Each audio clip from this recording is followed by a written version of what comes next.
Hello and welcome to my tutorial on Defying Gravity from Wicked.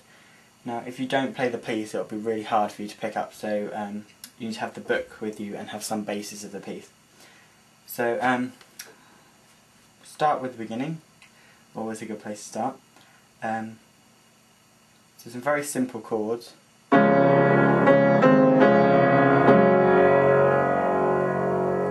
Lots of pedal here, quite heavy but not too loud, but really don't push this forward, just keep it nice and steady. And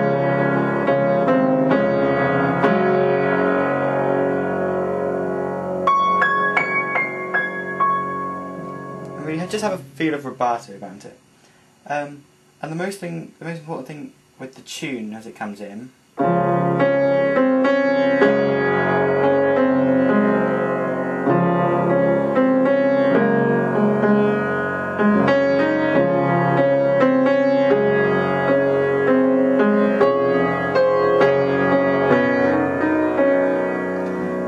very simple. Just follow the chord sequences that are written.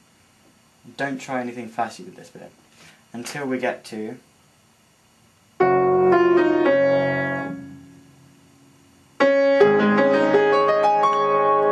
there's a fairly simple arpeggio-like figure there. But have a nice pause before you go into that. Pause. It doesn't have to be really fast here. And when we get into the chorus section, it might look quite tricky to start with, but it's just an embellishment of the tune. Because if you look at the music, you can pick out the... But just in the middle of that, you've got... But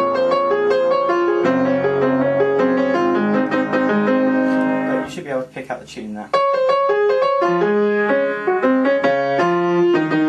In there, it is in there, and if you can find that, that will help you a lot. And again, you don't need to do anything fancy, especially with the left hand. Just the very simple.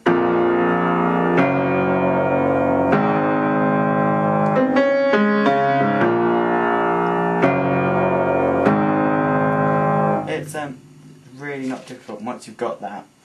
And then, if you feel you've started a bit slower, when you get to...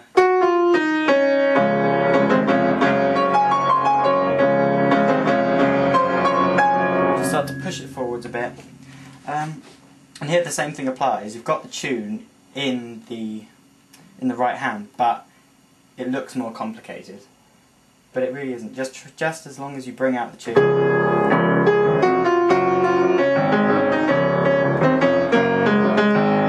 Again, left hand, just... It's not too difficult.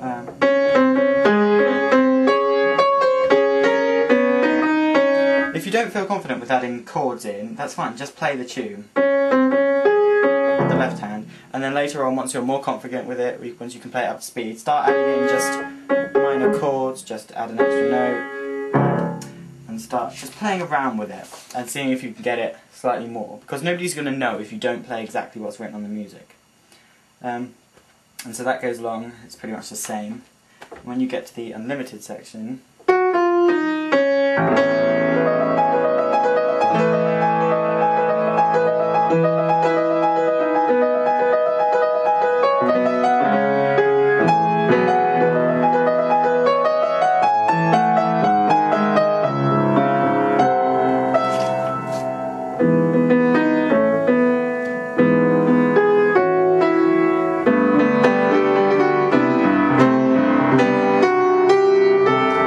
that section, that's fairly easy.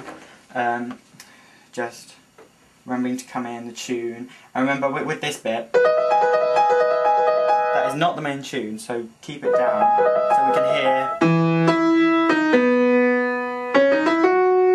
and then that's taken over by the right hand.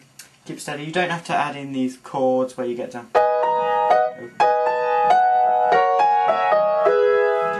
Just go if you want to. Again, no one's going to know. So once you get back into the Allegro section, again it's the same as before, just in a slightly different key. Just try and bring out the tune, very simple left hand. And if you don't want to do these extra bits, don't bother with that, just don't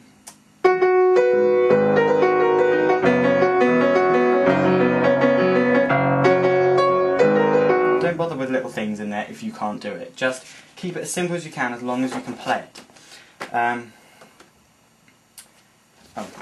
then you come back to.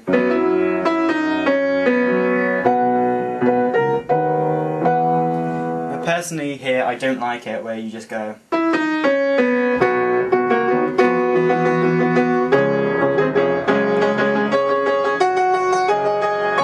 I prefer to slow it down, so you go.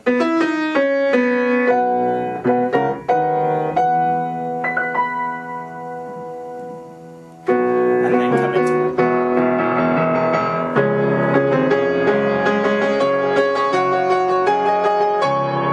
it. Again here, if you feel like you don't want to do the chords, if you can't jump between the chords, just do octave.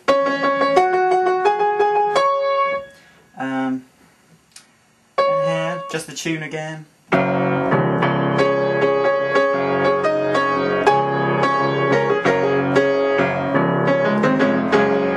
And don't bother with the little embellishments again. Just keep it simple, keep to the tune. I don't bother with the little bits. And then you come back to the. And here, it looks even more complicated here because it's a louder section, but be really powerful here, and then really slow down.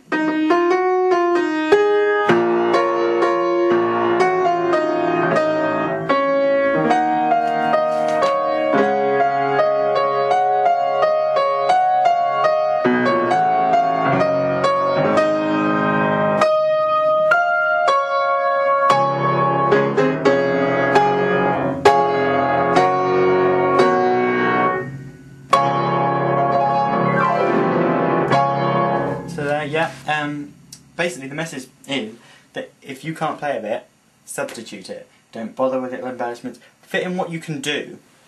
It's a very personal piece, and nobody's going to know if you don't play every note on the sheet. You're going for an effect, an overall effect. It's not like playing an exam piece. So if you miss bits out, just don't matter. Just get the bare bones of it, and then once you're really confident with it, you can then add in bits. So I hope this is useful. Thanks.